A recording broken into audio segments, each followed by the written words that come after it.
Hello! Hello, hello, hello! Magandang araw at magandang buhay at panibagong vlog na naman si Bonsai Stanglong po. Halina't samahan niyo ako guys. I-update lang natin kung ano yung kalagayan na ng ating mga halamang bonsai na dumaan sa workshop. Okay?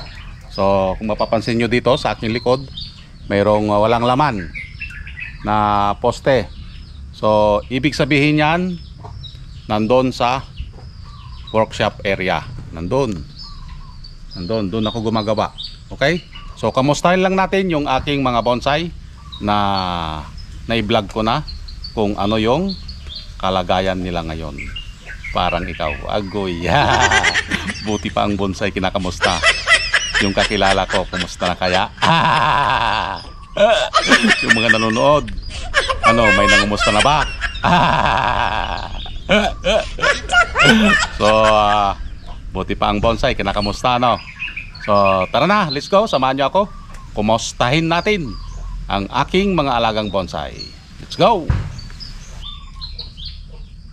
Isa ito ng aking inalagaan, ang bougainvillea na kulay puti ang kanyang bulaklak. Hindi ko alam kung anong variety ito. Ito ay isang cascade. Kung mapapansin nyo, hindi ako nagputol dito sa parting baba dahil nasa process pa lang siya ng pagpapataba doon sa sanga ng first branch. So mahaba-haba pa ito ang tatakbuhin bago natin mabuo. Ngayon pa man, nagpapakitang gilas na sila dahil nagsisilabasan na ang kanilang mga bulaklak. Effective dito yung aking ihi, agoy. Kung may bougainvillea kayo, diligan nyo lang ng ihi na may halong tubig. So effective yan, pampabulaklak talaga. At ito naman yung isa, natatandaan nyo ito. Ito yung na-workshop natin din noon. Ito na siya ngayon, ang bulaklak na din. At yung kulay dilaw na dahon, ito ay nagpapahiwatig lang na sadyang ginugutom natin ang ating halaman na bougainvillea para lumabas ang bulaklak. The more na nagugutom sa tubig ang bougainvillea, ito ay maglalabas ng bulaklak. So yun ang teknik, ang ihi at gutumin para magkaroon ng bulaklak. At ito pa yung isang bougainvillea natin. So bago lang ito na na-vlog natin, possible na ang kanyang mga dahon. So ito yung root bounded na bougainvillea. Nanghina siya, kaya siya root bounded. At ito na siya ulit ngayon. Ito yung santan naman. Bagong trim natin ito, itong santan na ito. At kung mapapansin nyo, tumutubo na yung pinagputulan natin. At ito din yung kanyang maintenance nito ay yung nilalagyan natin ng bunga ng kamyas. Dahil ang santan ay napaka-acidic, itong halaman na ito. Gustong gusto niya yung acidic. Nakakatulong yun yung bunga ng kamyas para hindi manilaw ang kanyang mga dahon. Yan. Antayin natin ito na mamulaklak ulit para maging blooming na parang ikaw, agoy. Mapagdilagyan ng kamyas, magkaroon ng asim at magiging blooming, agoy, parang santan ka lang. Sana all. At ito naman yung ating pinjing na ang kwento nito ay nasa pagitan ng dalawang bundok. Sa baba nun may lagusan, agoy. So ito yung nilinisan natin at kinalbo at nag-uumpisa na ding tubuan ng mga dahon at sanga. So napakaganda ito pag ito ay natapos, para ka talagang nandun sa bundok. Nature na nature ang dating. Ayan, kung mapapansin nyo, normal na normal, para kang nandun lang sa bundok. Ayan. So antayin ulit natin ito na makarecover ulit hanggang sa gumanda. At ito yung latest na vlog natin, ang aking kalyos. So ang maintain na lang natin dito ay yung kanyang itsura. Gupit-gupit na lang at ibigay yung kanyang pangangailangan tulad ng abono. So wala nang ibang gagawin dito. Kunti na lang ang ginagawa natin dito. Puro trim na lang siya para mapanatili yung kanyang ganda. At ito yung ginawa natin din noon na parang nasa isla. Ito na siya ngayon.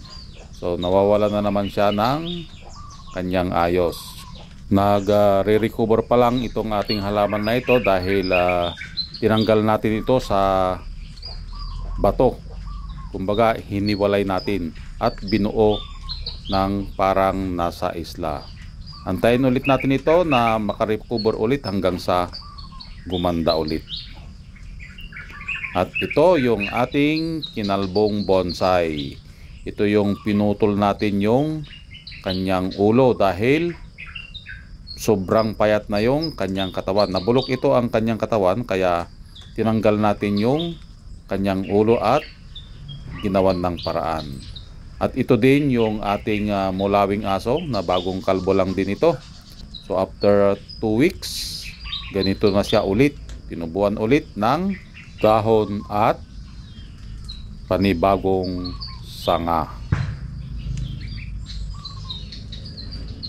Ito ang ating hibiscus. Bagong upload lang din ito sa ating video. So ito yung pinutulan natin ng ulo at nagpanibagong tubo. Ito naman yung ating kamuning tulis na kung saan itong sanga na nandyan sa mahaba, yung nasa harapan natin, yan yung pinapataba natin. Kaya hindi tayo nagputol. Yan ulit ang kanyang itsura. At ito yung bougainvillea na liko-liko ang ugat. Ayan. Yan na din ang kanyang itsura. So iba't iba ang ating nakikitang konsepto sa aking mga bonsai. May informal upright, may cascade, may pinging. Yan. So iba't iba yung ating nakikita. At ito ngayon yung ating juniper na bagong wire din ito. Antayin ulit natin ito na makarecover dahil makikita nyo yung kanyang mga dahon ay nakababa pa lang. Dapat yung kanyang tubo ng dahon ay nakapataas. Ibig sabihin nagre-recover na pagka ganon.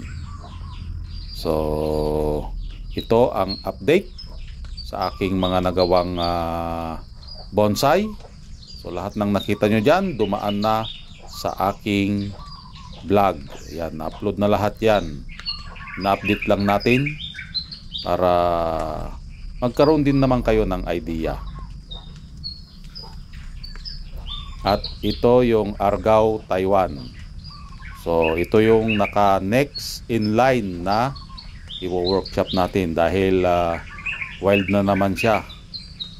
Wala na naman sa ayos. Kapag ito ay napabayaan natin, yung mga naka-wire ay mamamatay. Nakita nyo na kung ano yung kalagayan ng ating bonsai. So lahat ng naipakita natin na bonsai ay napanood nyo na sa aking vlog.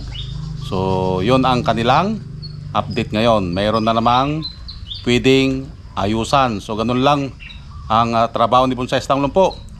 Dito lang umiikot. So pagkatapos ng una nating ginawa, wild na naman yon. Hanggang sa umikot na naman ng ganon. So paulit-ulit lang ang ating ginagawa. Doon nare-relax kasi si Bonsai Tanglumpo. Ang pag-aayos o paghihimas ng mga sanga ng kanyang bonsai. Himas-himas ng sanga at dilig ng todong-todo sa mga bonsai para nakita nyo naman ang santan. So maganda yung kanyang kalagayan. Okay? So, ganon mag-alaga si Bonsai Tanglumpo. Kaya, magmahal kayo ng nagbubonsai. Bonsai nga, maalagaan. How much more? Ikaw pa kaya? Agoy! Hanggang sa muli, maraming salamat! Bye-bye!